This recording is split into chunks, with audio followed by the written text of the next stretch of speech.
पूछ लोगे तो उससे को दूसरा नेता अखिलेश यादव के बाद यदि किसी का नाम कन्नौज की धरती पर लिया जाता है, उसका नाम है नवाब सिंह यादव। और आज उससे पल्ला झाड़ना, तो मैं स्पष्ट रूप से कह रहा हूं, ये समाजवादी पार्टी का बहुत घृणित चेहरा है।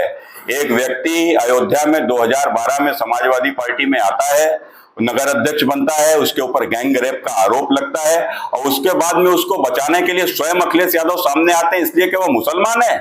तो मैंने मुसलमान होगा, अपराधी होगा, उसको संरक्षण दोगे, अतीक बनाओगे, मुख्तार बनाओगे। मुसलमान यदि आतंकवादी होगा उसको छोड़ने की सिफारिश करोगे। और उसके बाद में जो कन्नौज में एक उनका वह कार्यकर्ता जिसने अपना जीवन समाजवादी पार्टी को दे दिया, आज उससे भी पल्ला झाड़कर आज इस प्रकार से खड़े हो गए, तो समझ सकते हैं कि ये आतंकवादी अपराधी यदि मुसलमान होगा उसको संरक्षण करेंगे, और यादव होगा उसको भी छोड़ देंगे क्योंकि वह हिंदू है। तो यह समाजवादी पार्टी का और भी घृणित चेहरा उजागर हुआ है। आपकी जो फोटो वायरल हुई उसका क्या कहेंगे? जो सपा कह रही थी वो तो आपके लिए काम कर रहे हैं। हाँ, तो मैंने कहा ना कि फोटो तो अखिलेश जी की योगी जी के साथ भी वायरल हो रही है, तो क्या अखिलेश जी योगी जी के लिए काम करते हैं? वो फोटो किस समय की है, किस दौरान की है, क्या है? ये फोटो एक शिवपाल सिंह जी यादव हैं, और जो कि नगर पालिका के कर्मचारी भी रहे हैं, और वो उनके बेटे की गमी हुई थी, और वो नगर पालिका में चूंकि मेरी माताजी अध्यक्ष रही थी, तो इसलिए मैं कच्ची में उनका जवान बेटा मरा था, तो मैं वहां पर गया था, तो वहीं पर शायद यह भी थे, इसमें मेरे साथ में फोटो आई है। सपा तो करेगी, हमने 5 साल पहले ही निकाल दिया। अगर समाजवादी पार्टी ने इनको कहीं से निकाला है तो समाजवादी पार्टी को उसका पत्र जारी करना चाहिए, और जिसको निकाल दिया जाता है वो इंडी गठबंधन की भी जो रैली हुई थी जिसमें राहुल और अखिलेश दोनों लोग आए थे, और राहुल और अखिलेश के बीच में नवाब सिंह यादव खड़े हुए हैं, तो क्या राहुल गांधी के साथ में आए थे क्या? तो राहुल गांधी को बताना चाहिए कि अगर अखिलेश ने निकाल दिया तो शायद राहुल इनको मंच के ऊपर लेकर आए होंगे। और दूसरा, अभी 25 जुलाई को एक समाजवादी के ट्विटर हैंडल से ट्वीट होता है, उसमें अखिलेश यादव जी इनको माताजी की मृत्यु के ऊपर इनको संवेदना व्यक्त करते हैं, और उसके बाद उनका पत्र भी आता है। शायद आप लोगों के लिए भी अखिलेश जी का आया ही होगा, किसी के यहाँ गमी में जनरल तो आ ही जाता होगा, तो कन्नौज में शायद इसीलिए नवाब सिंह के लिए भी चला आया।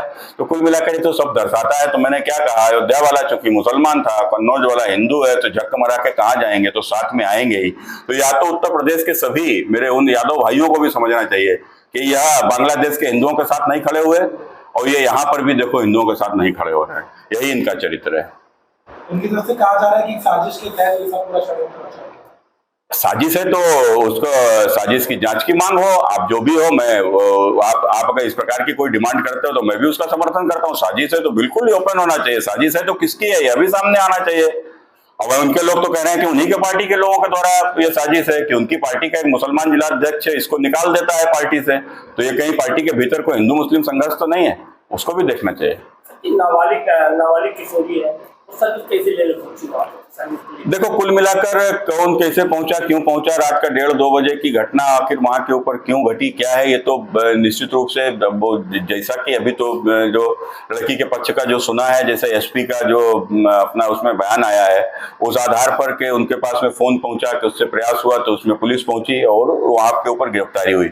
विषय यह नहीं है, विषय यह है कि जब भी शेर का शिकार भी अगर होता है तो शेर के शिकार के लिए पिंजड़े में बकरी को लगाया जाता है, तो जब शेर बकरी को खाने जाता है तो ही तो पकड़ता है ना।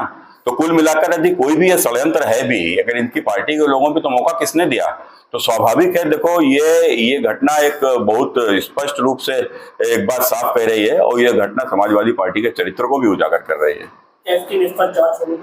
नहीं, जांच तो बिल्कुल निश्चित रूप से इसकी जांच चली रही है, और न्यायालय में भी अब ये मामला जाएगा, तो अभी तो पूरी तरीके से तो पुलिस का मामला बन गया है। किशोरी भी मेडिकल कराने से मना कर रही थी, उसकी दादी और दादा का भी कहना था कुछ हुआ ही नहीं तो मेडिकल का